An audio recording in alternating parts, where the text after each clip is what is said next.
Hello, welcome to Reading Time with Charlie Brown. Good grief.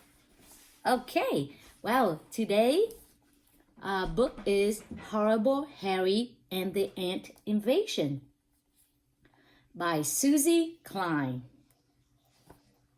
Pictures by Frank Ramkiewicz. Horrible Harry and the Ant Invasion. This is a chapter book. Chapter 1. Horrible Harry and the Ant Invasion. When Harry and I walked into room 2B, we couldn't believe our eyes.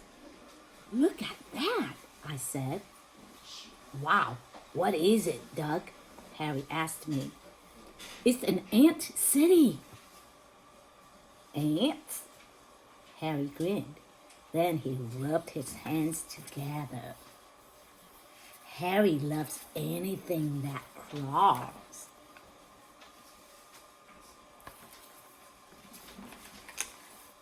Slithers or slides.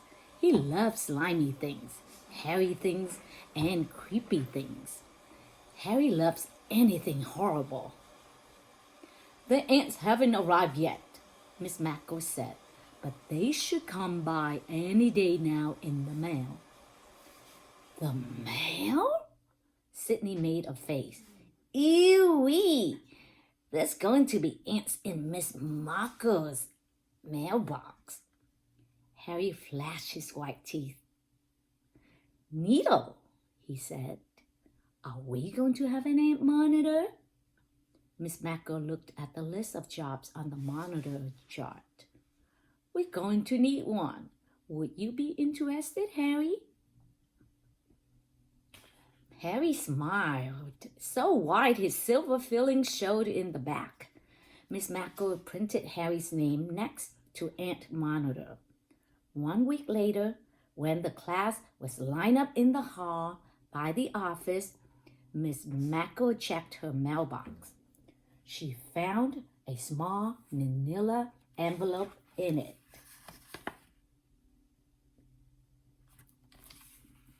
When she opened it up, she pulled out a plastic vial. There were a lot of black, hairy things moving around it. "The ants!" the class shouted. The school secretary, Mrs. Foxworth, poked her head through the corner. "Ants?" she replied. "We're going to observe their behavior," Miss Mackle said. Mrs. Foxworth tried to smile, but she was shaking so much the pencil that was sitting on her ear dropped to the floor. Harry picked it up and handed it to her. "Are you afraid of ants?" Mrs. Foxworth ran back to her typewriter. Harry grinned. "She's afraid of ants." "Well," Miss Mackle said, "the direction on this small package say to put the vial in a refrigerator for 10 minutes so the ants will go to sleep. It's easier to put sleeping ants in the ant city."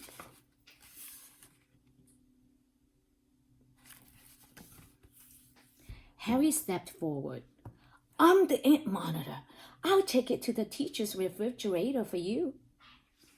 Miss Mackle raised her eyebrows. Can I pick an assistant?" Harry asked. Miss Mackle nodded as she looked at the waving hands. "I picked Doug," Harry said. I beamed. Miss Mackle looked relieved. We walked down the hall to the teacher's room with a vial of ants. When we opened the refrigerator, we looked for a place to set the vial. "Gee," I said, "there's so much diet soda in here, it's hard to find room." Harry finally set the vial on top of a container of banana yogurt. Then we walked back down the hall. Mrs. Foxworth was coming toward us. "Hello, boys," she said in a cheery voice. Taking your morning break? Harry asked. Mrs. Foxworth nodded. Thought I would have a little banana yogurt. Harry and I stopped. We looked at each other. Mrs. Foxworth closed the teacher's room door. Then we heard it. A shrill scream. Harry and I walked back to room 2B laughing. 10 minutes later, Miss Macko brought the vial of ants back to the classroom. Everyone gathered around the science table. I think I should do this. Boys and girls, Miss Macko said, some ants bite. I don't want any of you to touch one. Is that clear? Everyone nodded their heads. Mrs. Macko took the roof off an ant house. Then she took the cap off the vial. We all watched her pour the ants into the small opening. That body looks like raisins, Ida said. That's the way they sleep, Ida. All rolled up. Miss Macko replied. Ew-wee, Sydney groaned. That's gross. The teacher looked at Sydney. We are scientists. We are observing ant behavior. Someday, someone in room 2B may be a great scientist and make great discoveries in a lab. Harry and I pointed at each other. We were planning to be great scientists someday. Just as Miss Macko finished pouring the sleeping ants into the hole, the ants at the bottom of the vial started to wake up. Goodness, Miss Macko exclaimed. Sydney screamed. When 3 ants crawled out of the vial onto the science table, Miss Macko stood up. No one move or touch anything. I will get the ants. One is on the floor, Mary called. Miss Macko crawled after it. She put a pencil in front of the runaway ant. It crawled up the eraser. Miss Macko popped the ants into the opening of the ant house, then put the roof back on. 2 ants are missing, she said. Her hair was in her eyes, and one of her high heels was off. They're going to get us! Sydney shouted.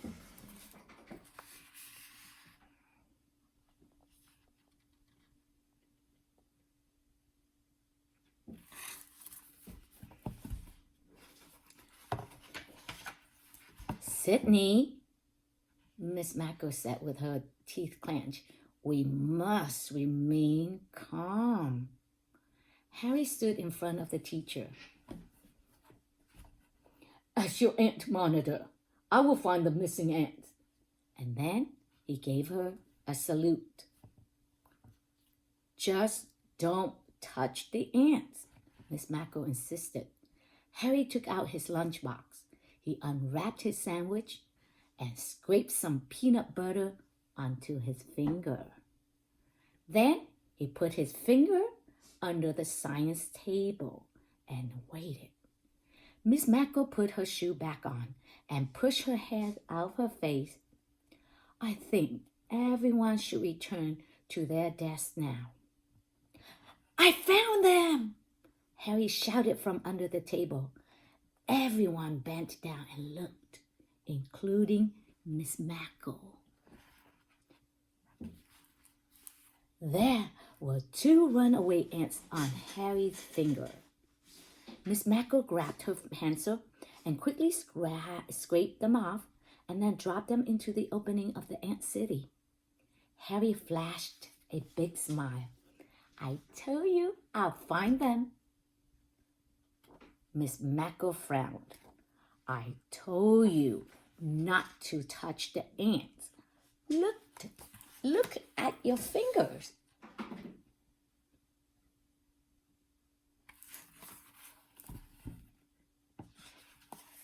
Everyone did. there were 2 red marks. "He got bit!" Mary exclaimed. "I think you should go to the nurse," Miss Mako said. "And when you come back, you will see another name on the monitor chart next to the ant monitor." Harry put his head down as he walked to the nurse's office. The next morning, Harry was real quiet. He didn't join our conversations about ants at the science table. "They bury their own dead," I said. "They bury their own food," Mary said. "Ewie," Sydney replied. "Look, those ants are kissing." Miss Mako walked over to our table. Ants pass food by kissing. Sometimes they send messages that way. Sydney fell off his chair and rolled on the floor laughing. "You may return to your seat, Sydney. Ida is about to feed the ants, and I want only serious scientists to watch." Sydney frowned as he walked back to his chair.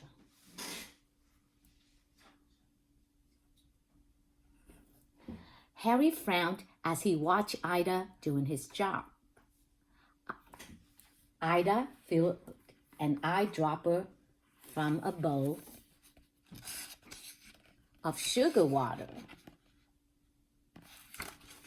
Then, when the teacher removed the roof, Ida squeezed the eyedropper 3 times into the ant house.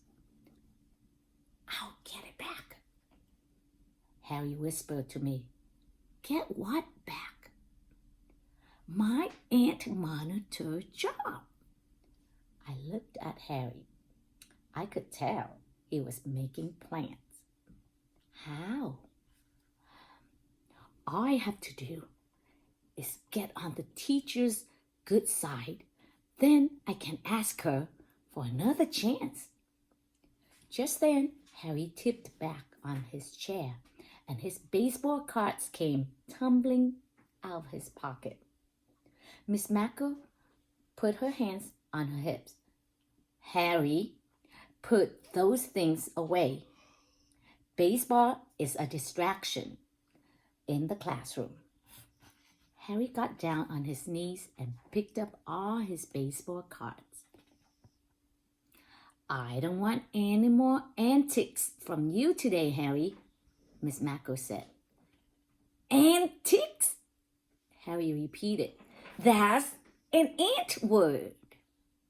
Miss Mako smiled. "Yes, it is. We have lots of ant words in our language. Maybe we should think of some more."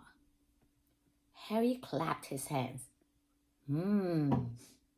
I thought Harry might just pull it off. "I'll start," Miss Mako said. "Antifreeze. I had to put some in my car this morning." "Antarctica and Atlantic," Mary said, looking at the globe. "Good. Any others?" the teacher asked. "Antipasto," Mr. Cardini, the principal, said as he showed up at the door. Everyone laughed. "My mother makes the best antipasto in the world. Salami, cheese, black olives. Just stopped in to visit the ants," he said, sitting down at the science table. Miss Mako continued the lessons. "Elephant and panther," I said, thinking about animals in the zoo. Harry held up Jack and the beanstalk. "Giant!" Miss Mako wrote the new words on the board. "Fancy," Ida said. "Nice try, but that doesn't have a T in it," Miss Mako said. Ranch? Sydney asked.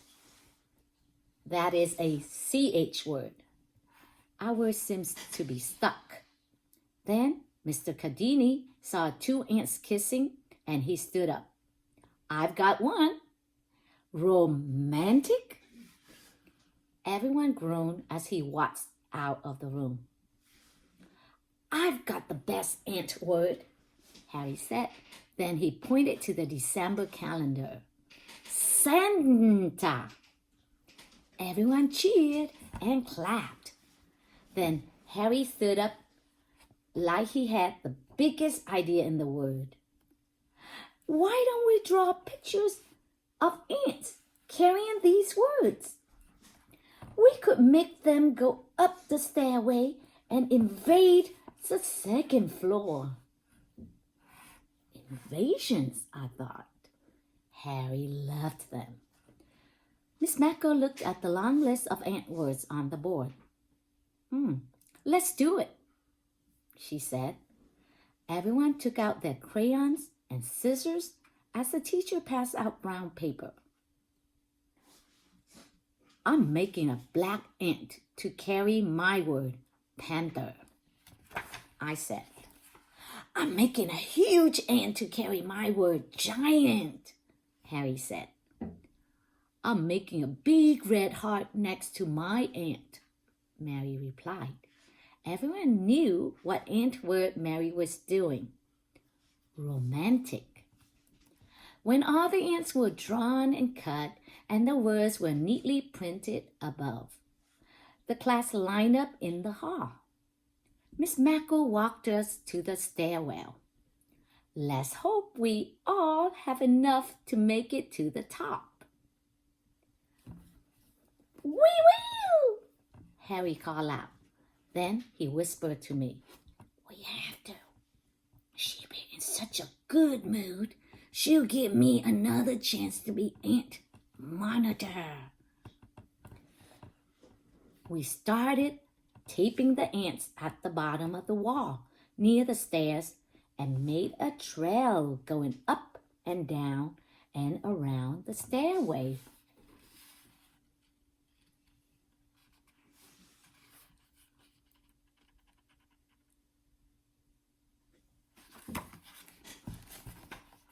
When we got to the top, we were one word short. Everyone sat down on the stairs. I knew we couldn't do it, Sydney complained. Well, Miss Macko replied, maybe tomorrow. Harry made a face. Then he reached in his back pocket and pulled out 3 baseball cards. The Yankees! They won the pennant this year. An ant word! Everyone shouted. Miss Macko clapped her hands. Bravo, Harry! You can make the word today and put it up. We reached the second floor, thanks to... And she looked at Harry's baseball cards. Some distractions. Harry beamed at his teacher. If I promise to follow your rule, your direction in science, will you give me another chance to be ant monitor? Miss Macko put her hand on Harry's shoulder and smiled. All right, Harry. I don't see why you can't. Harry was horribly happy.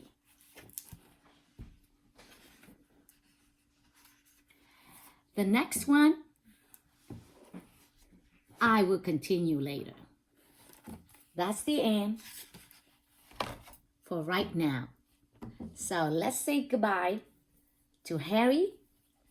In another word, Charlie Brown. Good grief. Bye.